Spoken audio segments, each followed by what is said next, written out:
नमस्कार. आज आपण सप्टेंबर 2025चे कन्या लग्नाचे राशीफल बघणार आहोत. कन्या लग्न म्हणजे आपल्या जन्मकुंडलीच्या पहिल्या चौकोनामध्ये ज्या वेळेला 6 आकडा असतो तेव्हा ते जन्मलग्न कन्या असते. गोचर ग्रहांच्या भ्रमणानुसार सध्या कन्या राशीमध्ये मंगळ आहेत. त्याच्यानंतर द्वितीय, तृतीय, चतुर्थ आणि पंचम या स्थानामध्ये कुठलेही ग्रह नाही आहेत. षष्ठ स्थानामध्ये कुंभ राशीत राहू आहेत. सप्तम स्थानामध्ये मीन राशीमध्ये शनी आहेत. अष्टम नवम स्थान रिक्त आहे. दशम स्थानामध्ये मिथुन राशीत गुरु आहेत. एकादश स्थानामध्ये कर्क राशीतून शुक्राचं भ्रमण सुरू आहे आणि द्वादश स्थानामध्ये सिंह राशीतून बुध, सूर्य आणि केतू यांचं भ्रमण सुरू आहे. धन्यवाद गुरुजी. आता आपण नोकरी आणि करिअर या विषयाकडे बघूयात.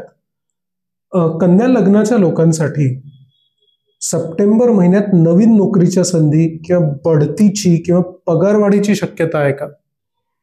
कन्या लग्नाचे जे जातक आहेत त्यांच्या दशमामध्ये सध्या गुरुचं भ्रमण सुरू असल्याने पण गुरूंची पूर्ण दृष्टी ही सुखस्थानावरती असल्याने सुखावह गोष्टींचं आगमन त्यांचं विशेषत्व होईल. त्यामुळे त्यांना बढती, प्रमोशन्स हे 19 सप्टेंबर नंतर बहुतांशी त्यांच्या प्रमोशन ऑर्डर्स निघतील. प्रमोशन पर्क्स त्यांना मिळतील किंवा ज्यांचे ऑलरेडी प्रमोशन झालेले असतील त्यांना त्यांचे ॲरियर्स वगैरे मिळून ते वेल सेटल होतील. धन्यवाद गुरुजी. कोणती बदलाची शक्यता असता ती भारतात आहे का परदेशात? भारतातच बदलाची शक्यता आहे, जे खाजगी याच्यामध्ये आहेत. किंवा आपण असं म्हणूया की कन्या लग्नाची जी जातकं परदेशात आत्ता आहे त्यांना काहीतरी अडचणी येऊन ते भारतात येऊन थोडे दिवस राहून मग पुन्हा परदेशात जातील. तर साधारणतः भारतात राहण्याचा त्यांचा कालावधी अडचणीचा जो आहे तो सप्टेंबर महिना पूर्ण आणि ऑक्टोबरच्या गुरुबदलानं गुरूंच्या कर्क राशीत जाण्यापर्यंत तोच राहील. गुरूंचं कर्क राशीमध्ये भ्रमण ऑक्टोबरमध्ये होणार असल्यामुळे 18 ऑक्टोबरच्या नंतर त्यांची स्थिती निवळेल आणि परत सगळं सुखकर होईल. याच्यावरती काही उपाय करता येईल? नाही, हे नैसर्गिक असल्यामुळे म्हणजे ते जेव्हा अडचणीची परिस्थिती जी मी म्हटली की बा इथे एखाद वेळेला भारतात राहणारे त्यांचे जे काही कोणी नातेवाईक असतील किंवा आई वडील वगैरे, बहीण भाऊ वगैरे यांना काहीतरी थोडासा अडचणीचा म्हणजे किंवा प्राकृतिकदृष्ट्या त्या अडचणी निर्माण होतील म्हणून त्यांना भारतात यावं लागेल आणि ती परिस्थिती त्यांची गंभीर होईल म्हणून तोवर त्यांना तिथे भारतात राहावं लागेल आणि 18 ऑक्टोबर नंतर ते परत आपल्या ह्याच्यात जातील. काही करायची आवश्यकता नाही. काही गोष्टी ह्या अशा असतात की आपल्याला त्या भोगाव्या लागतात. नोकरीतील अस्थिरता, अचानक बदल किंवा नुकसान याबाबत सावध राहणं गरजेचं आहे कन्या लग्नाच्या लोकांना?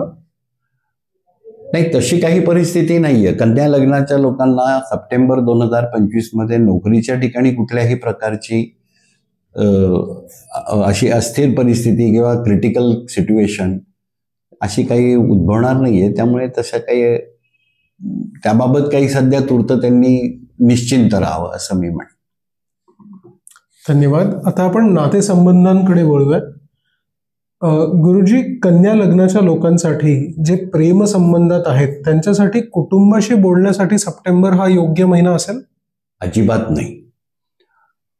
कन्या लग्नाच्या लग्नी मंगळ आहे आणि तो मंगळ शत्रू राशीत आहे आणि कन्या लग्नाच्या सप्तमावरनं शनींचं भ्रमण चाललेलं आहे. कुठेतरी काहीतरी मतभेद किंवा अकारण ज्याला आपण म्हणतो की मत बनवलेलं असेल पालकांनी, मित्रांनी, तर ते दोन्हीकडच्या म्हणजे जो प्रेमात पडलेला मुलगा आहे आणि प्रेमात पडलेली कन्या आहे, ज्यांचं कन्या लग्न आहे, त्यांनी कृपया कुठल्याही प्रकारची वाच्यता आपल्या घरामध्ये वगैरे करू नये. थोडे दिवस थांबावे. गुरूंचं भ्रमण ज्या वेळेला 18 ऑक्टोबर नंतर कर्क राशीत जाईल आणि कर्क राशीचा भ्रमणार्थ स्थिर असलेल्या शनींशी त्रय एकादशी योग येईल, तेव्हा त्यांच्या वाच्यतेचा त्यांना फायदा होईल आणि ते घरचे मान्यता देतील. धन्यवाद गुरुजी. कन्या लग्नासाठी या महिन्यात विवाहाच्या संधी किंवा प्रस्ताव येण्याची शक्यता आहे का? मी जसं मगाच म्हटलं परत की कुठल्याही म्हणजे विलंब आहे, विलंब करतात. शनी ज्या स्थानात असेल भ्रमण करतील त्या स्थानाच्या फलिताचा विलंब करतात आणि मंगळ ज्या स्थानावरती दृष्टी ठेवून आहेत लग्नामधनं शत्रू राशीतनं त्या स्थानामध्ये ते त्या फलितामध्ये ते अकारण अडचणी निर्माण करतात. तर अशा वेळेला शांत बसावं. परत मी म्हणेन की ऑक्टोबरमध्ये गुरूंचं ह्याच्यावरती भ्रमण झाल्यानंतर गुरूंचा शनींशी त्रय एकादशी योग आणि भ्रमण करणाऱ्या मंगळाशी त्यांचा नवपंचम योग होईल. त्यावेळेला त्यांचं म्हणजे फटाफट ते विवाह बघण्याचा कार्यक्रम म्हणजे चटमंगनी पट शादी असे जे काही योग असतात कन्या लग्नाच्या जातकांचे ते त्या कालावधीमध्ये होईल. याच्यावरती काही उपाय करणं गरजेचं आहे की वाट पाहावी? नाही, वाट पाहण्याचं म्हणजे ज्या वेळेला शुभ कालावधी होतोय आणि कारक कालावधी हा शुभ आहे गोचरीच्या भ्रमणांच्या याचा स्थिती, तर त्यांनी वाट पाहायची आहे. आता आपण व्यवसाय आणि उद्योजकता याकडे येऊ. गुरुजी, कन्या लग्नाच्या लोकांसाठी सप्टेंबर महिन्यात नवीन व्यवसाय सुरू करणं कितपत योग्य असेल? त्यांनी सुरू करावा का? कन्या लग्नाच्या जातकांनी नवीन व्यवसाय सुरू करण्यासारखंच नाही. विशेषतः गुरूंचा संबंध असल्यामुळे अध्यात्माचा ज्यांचा संबंध आहे म्हणजे तर त्यांनी त्या दृष्टीने आध्यात्मिक अध्ययन करून त्याचं प्रवचन करणं हा एक व्यवसाय नव्याने ते सुरू करू शकतात. म्हणजे एखादे जर ज्योतिष असतील तर ते कन्या लग्नात पुजारी असतील ज्योतिष म्हणण्यापेक्षा, तर त्यांनी एखाद्या मंदिराचं जबाबदारी मिळेल त्यांना. त्या व्यतिरिक्त जे काही व्यावसायिक आहेत म्हणजे ज्यांच्या मूळतः व्यवसाय आहे आणि त्याच्यामध्ये त्यांना जर बदल करायचा असेल तर ते एक सेक्टर बदल करू शकतात, म्हणजे फॅकल्टी बदल करू शकतात किंवा नवीन एखादी फॅकल्टी चालू करू शकतात ज्यामध्ये त्यांना यश येणार आहे. जे आधीच व्यवसायात आहेत त्यांच्यासाठी अडथळे दूर होण्याची किंवा प्रगती होण्याची शक्यता आहे? नाही, तशी कुठलीही परिस्थिती, कारण काय मुळात कन्या लग्नाच्या दशमामधनं आता गुरूंची भ्रमण सुरू आहे आणि मार्गी आहेत ते मार्गी भ्रमण आहे ते पुढे जाऊन कर्क राशीत जात आहे. कर्क राशी गुरूंची उच्चीची आहे, त्यामुळे हा सप्टेंबर महिना आणि पुढे सुद्धा पूर्ण नोव्हेंबर 5 डिसेंबरपर्यंत त्यांना हवे तेवढे नव्या प्रकारचे व्यवसाय ते सुरू करू शकतात. आणि याच्यामध्ये असं एक विशेषत्व नमूद करणं आवश्यक वाटतं आहे की जे आत्ता ते त्यांचा व्यवसाय ज्या क्षेत्राशी निगडित आहे त्याच्यापेक्षा टोटली म्हणजे त्याच्यापेक्षा पूर्णतः वेगळा विषयाचं फॅकल्टीचा व्यवसाय ते करू शकतात. म्हणजे उदाहरणार्थ जर एखादा हॉटेलिंगचा वाला असेल तर तो त्याच्या अचानकपणे कसं काही त्याला संधी मिळेल किंवा त्याच्यात उपलब्धता होईल आणि तो बिल्डरचा व्यवसाय करेल. म्हणजे हे दोन्ही सेक्टरमध्ये कुठल्याही प्रकारचा संबंध नाही. व्यवसायाच्या संदर्भात प्रवासाची गरज किंवा त्यामुळे लाभ दिसतो? नाही, गुरु स्थिर आहेत दशमावरती, सध्या भ्रमण आहे आणि पुढे गुरूंचं कर्क राशीतलं जे भ्रमण आहे ते कन्या लग्नाच्या भाग्यस्थानामधनं आहे. त्यामुळे तशी भ्रमंतीची गरज भासणार नाही. जे भ्रमण करूनही जे त्यांना जे जास्तीचं काही उत्पन्न होणार आहे त्यांचं, ज्याला आपण म्हणतो की त्यांचा टर्नओव्हर जो होणार आहे भ्रमण करून, तो बसल्या बसल्या ज्या ठिकाणी आहेत त्यामध्येच होईल, अगदी व्यावसायिक असो किंवा नोकरी करणारा असो. धन्यवाद गुरुजी. आता आपण कर्ज आणि आर्थिक सहाय्य या विषयाकडे वळूयात. गुरुजी, कन्या लग्नासाठी सप्टेंबर महिन्यात कर्जासाठी अर्ज करणं योग्य आहे? हो, कर्जासाठी पण ते अर्ज करू शकतात. त्यांना अगदी सुलभतेने कर्ज मिळेल. याच्यामध्ये थोडंसं हे गुरूंचा संबंध हा सुवर्णाशी आहे आणि कांचनाशी आहे. त्यामुळे जर कर्ज हवं असेल तर त्यांच्याकडे जी असलेली काही सुवर्ण मालमत्ता जी आहे ती मॉर्गेज ठेवून, म्हणजे जसं आपण गोल्ड फायनान्स ज्याला म्हणतो त्या मार्गातनं त्यांना कर्ज अगदी सहजगत्या उपलब्ध होईल. आता आपण गुंतवणुकीकडे येऊयात. गुरुजी, गुंतवणुकीच्या बाबतीत कन्या लग्नासाठी कोणते क्षेत्र यंदा अनुकूल दिसतंय? गुंतवणुकीच्या बाबतीमध्ये गुरूंचा संबंध परत दशमावरून आहे आणि गुंतवणुकीतून लाभ होणार असल्यामुळे तिथे लाभस्थानावरनं भ्रमण शुक्राचं सुरू आहे. त्यामुळे परत मी इथे म्हणेन की तुम्ही फ्लॅट्समध्ये किंवा बिल्डरशिपमध्ये किंवा एखादा बिल्डर असेल आणि त्याला फायनान्सची गरज असेल तर आपण त्याचा पार्टनर व्हावं, तिथे गुंतवणूक करावी. इथे खूप जास्त फायदा आहे. बाकी अन्य क्षेत्रामध्ये तशी गुंतवणुकीला काही वाव राहणार नाही. या महिन्यातील गुंतवणूक ही दीर्घकालीन फायदेशीर ठरेल का अल्पकालीन?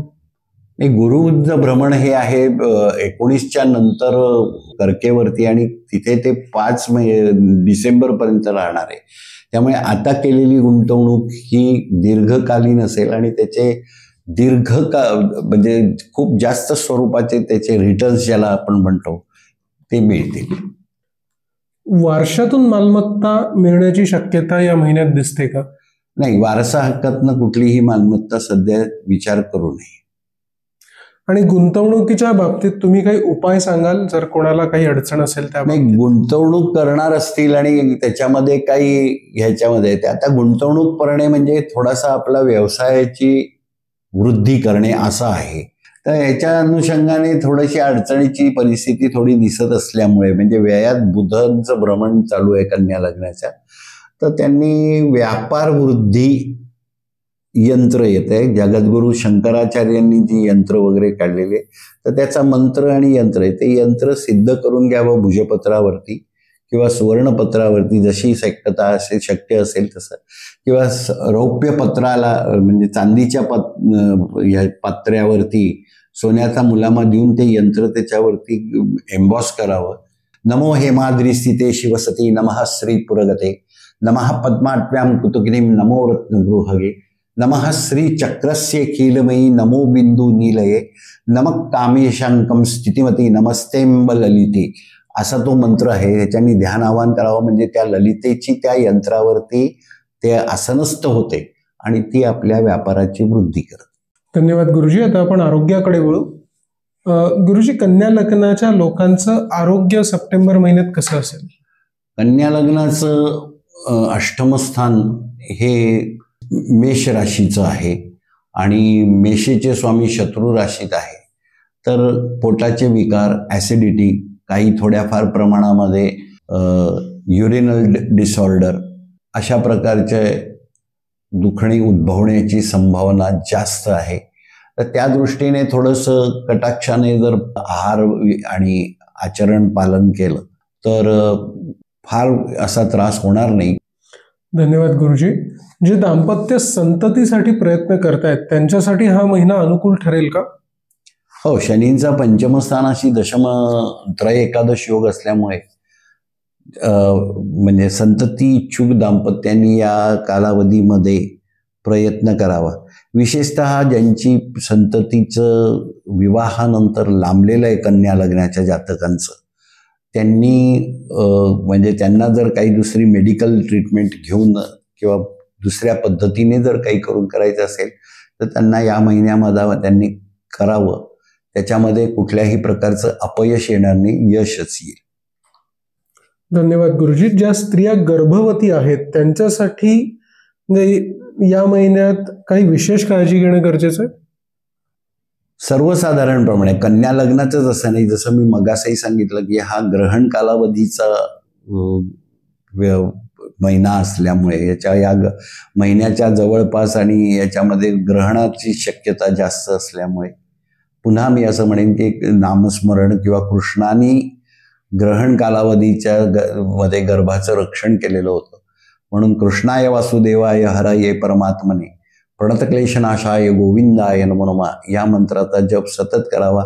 अन्यथा क्षुल्लक कारणाने काहीतरी गर्भावरती वेगळे संस्कार होण्याची शक्यता असून एखाद वेळेला अडचण होण्याची शक्यता असल्याने हा मंत्र जप करणं आवश्यक आहे. गुरुजी, कन्या लग्नासाठी सप्टेंबर महिन्यात शिक्षण आणि अध्ययनाच्या दृष्टीने एकूणच स्थिती कशी दिसते?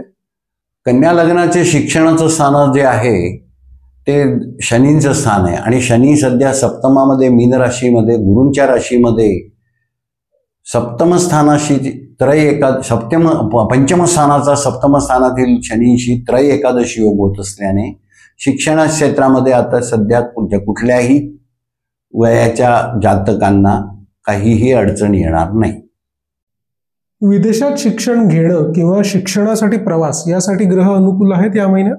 हो, विदेशात शिक्षण घेण्यासाठी दशमामध्ये गुरु आहे आणि दशमातले गुरु हे तृतीय स्थानावरती पूर्ण दृष्टीने पाहत असल्यामुळे विदेशात कुटुंबाची मदत होईल आणि ते विदेशामध्ये स्थायिक झालेले असतील. त्यांचा विदेशातलं शिक्षण सप्टेंबर महिन्यामध्ये सुरू झालेलं असेल. आता आपण कौटुंबिक जीवनाकडे वळूयात. ज्यांची लग्न झाली आहेत असे कन्या लग्नाचे जे काही जातक आहेत त्यांच्या जोडीदाराशी कसे संबंध असतील? शनींच्या बदलामुळे म्हणजे 30 मार्च नंतर शनींच्या बदला म्हणजे थोड्याफार प्रमाणामध्ये कुरबुरी वाढलेल्या आहेत. लग्नी मंगळाचं भ्रमण. तर अशा वेळेला ज्या वेळेला परत मी म्हणेन की गुरु संसाराचे कारक सुद्धा गुरूंचा काही सहभाग असतो, तर ते ऑक्टोबर महिन्यापासून हे संबंध सुरळीत होतील. त्याच्यासाठी शक्य असेल तर घरामध्ये त्यांनी संध्याकाळी सर्वांनी एकत्र जमून घरातल्या कुटुंबानी किंवा निदान पती पत्नीनी तरी एकत्र जमून एक विष्णू सहस्रनामाचं एक आवर्तन नक्की करावं रुद्रशाप विमोचन विधीसह. कन्या लग्नाच्या लोकांसाठी या महिन्यात त्यांच्या पालकांशी आणि त्यांच्या मुलांशी संबंध कसे असतील? शनी कर्मफलदाता आहे आणि कन्या लग्नाचं पंचम स्थानावरती आणि दशम स्थानावरतीचा जो योग आहे तो चांगला असल्याने सौहार्दाचे आणि एकोप्याचे आणि समजुतीचे संबंध असतील. पुढे आता भावंडांशी कन्या लग्नाच्या लोकांचे कसे संबंध असतील? कन्या लग्नाचा लहान भावंडांचा जो स्थान आहे ते वृश्चिक राशीचं आहे आणि वृश्चिकेचे स्वामी मंगळ हे लग्नी शत्रूच्या गृहामध्ये आहे. त्यामुळे थोड्याफार प्रमाणामध्ये लहान भावंड आपल्या मोठ्या भावंडांचं ऐकणार नाहीत. ते थोडंसं हा पण फार हट्टी आहे असं म्हणून ते कुठल्याही लग्नाचे असो ते मोठे भाऊ थोडेसे चिडचिडे करतील. त्यांच्या एकमेकांमध्ये चिडचिडीचा संबंध असेल. दादा नेहमी मला डॉमिनेट करतो असं कन्या लग्नाचे जे जातक आहेत, लहान मुलं भाऊ आहेत त्यांचं होईल. मोठ्या भावांच्या संदर्भामध्ये पुन्हा व्हाईस वर्सा सिच्युएशन असल्यामुळे त्याचे कितीही प्रयत्न केला तरी या स्थितीमध्ये काही फरक पडणार नाहीये. पण कर्क राशीमध्ये जेव्हा परत मी म्हणतोय तसं गुरुभ्रमण करतील तेव्हा दोघांनाही आपापली जाणीव होईल चुकीची किंवा काय समजुतीची जाणीव होऊन जाईल आणि संबंध सुधारतील. धन्यवाद गुरुजी. आपल्या मार्गदर्शनाबद्दल खूप खूप धन्यवाद. आपल्यालाही काही प्रश्न असतील तर आम्हाला व्हॉट्सॲपद्वारे तुम्ही कळवू शकता, इथे कॉमेंट्स करू शकता. धन्यवाद.